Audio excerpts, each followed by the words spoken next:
When it comes to zoom lenses, there are two different types. We have fixed aperture lenses and variable aperture lenses, and both have their advantages and disadvantages, as is the case with most gear that you buy. But when it comes to fixed and variable lenses, there is often the misconception that variable aperture lenses aren't as good as fixed aperture lenses, but that doesn't have to be the case at all. I own two variable aperture lenses. I have them both here. This is the Lumix kit lens, which is 20 to 60 millimeters, and it has an aperture of f3.5 to 5.6, so 3.5 at its widest at 20 mm, and it varies down to 5.6 when you are in at 60 millimeters.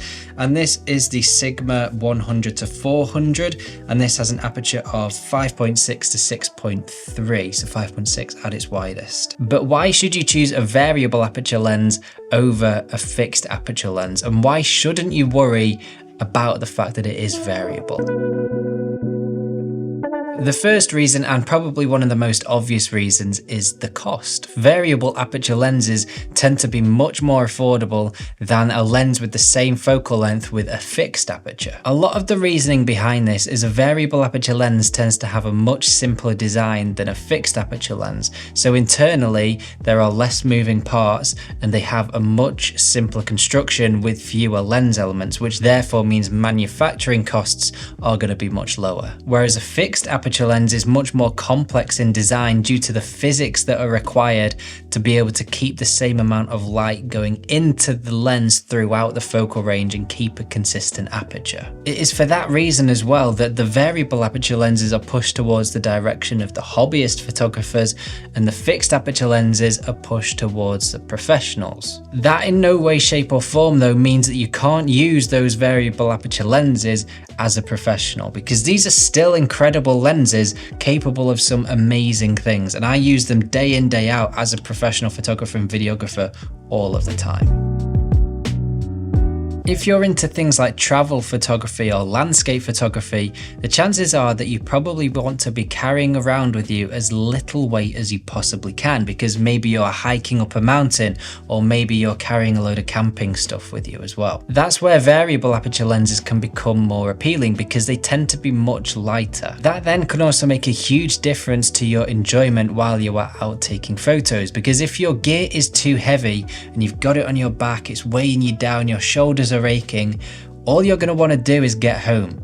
Whereas if you've got some nice light gear that is capable of taking some incredible photos, you're much more likely going to want to stop and take photos. And you're not going to be worried about carrying it around for hours on your back, because it is much lighter. It's a much more pleasant experience being out with that gear. The other thing to potentially take into account is if you are into things like landscape photography, it's very rare that you're going to be shooting at the likes of f2.8 or f4 that a fixed aperture lens will give you, because you're more than likely going to be shooting at f8, f10, f11 to be able to get those crisp, sharp landscape photos. So it's all about finding something that works best for you. But if that is the case, that you mainly shoot at those higher apertures, is maybe just worth asking yourself the question, do you need to pay the extra for an f2.8 or an f4 fixed aperture lens when you're not going to use it that often, but you're going to be carrying it around with you and it's going to be weighing you down?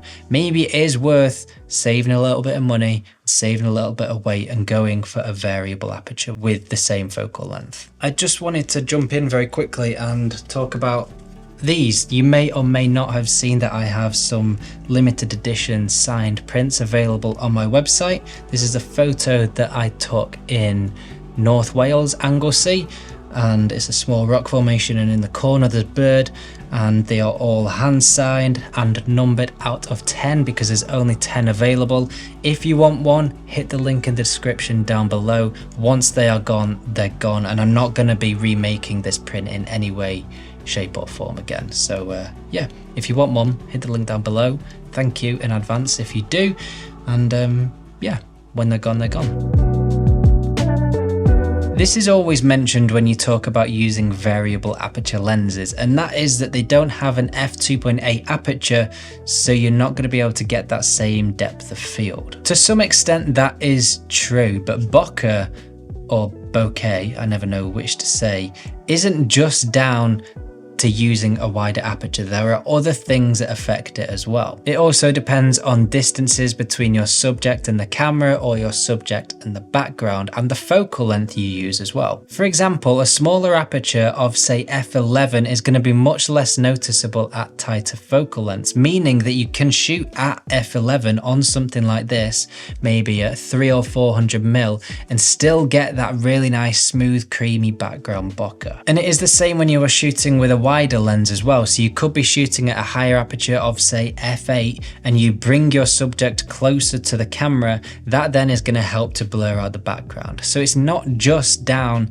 to using a wider aperture to create that blurry background. A really useful app to be able to help get your head around this and learn how it all works and figure out all of your different focusing distances is PhotoPills. It costs about 10 quid, but it's really useful to try and help you understand different apertures and how that will affect different focus distances, and trying to help you get the look that you want for your shots. So at the end of the day, variable aperture lenses can be incredible options for all photographers and videographers, and not just hobbyists. I know loads of professional photographers that only carry around variable aperture lenses, and they're still able to create incredible imagery with them because they know their gear inside out and they know their craft inside out. And at the end of the day, that is what is most important. The gear we use is just a tool to be able to help us do that. Now, don't get me wrong, sometimes it is very, very useful and sometimes essential to be able to use a fixed aperture lens. I'm not saying that these are your only choices. For example, if you are shooting a lot in low light, or maybe you're an event photographer or a wedding photographer, then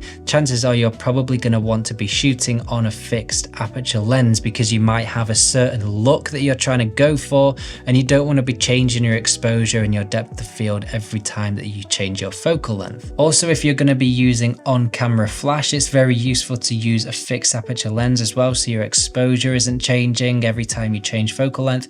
And if you are going to be changing your focal length all of the time and you don't want your exposure jumping around, again, you're going to want to be using a fixed aperture lens. If, however, you're not too worried about that and you're not necessarily going to be shooting at those wider apertures of f2.8 and f4 that a fixed lens will give you, things like this are perfect. It's all about trying to find the lenses that suit your needs the best and that then help you create the work that you want to be creating. It really is worth looking around at different options that are available to you and looking at fixed and variable options and seeing if you're going to need those fixed options. Maybe are you going to be shooting at f2.8 all of the time? If not, maybe it is worth looking at the variable option. But I really wouldn't be put off buying variable aperture lenses because there are some incredible options out there with variable apertures that are just brilliant lenses and help you to create amazing imagery. So yeah, let me know your thoughts in the comments below. Do you only use fixed aperture lenses, or are you happy using variable equivalents of the same focal length? Let me know in the comments below. Don't forget to hit that subscribe button, and I shall see you very soon in the next video.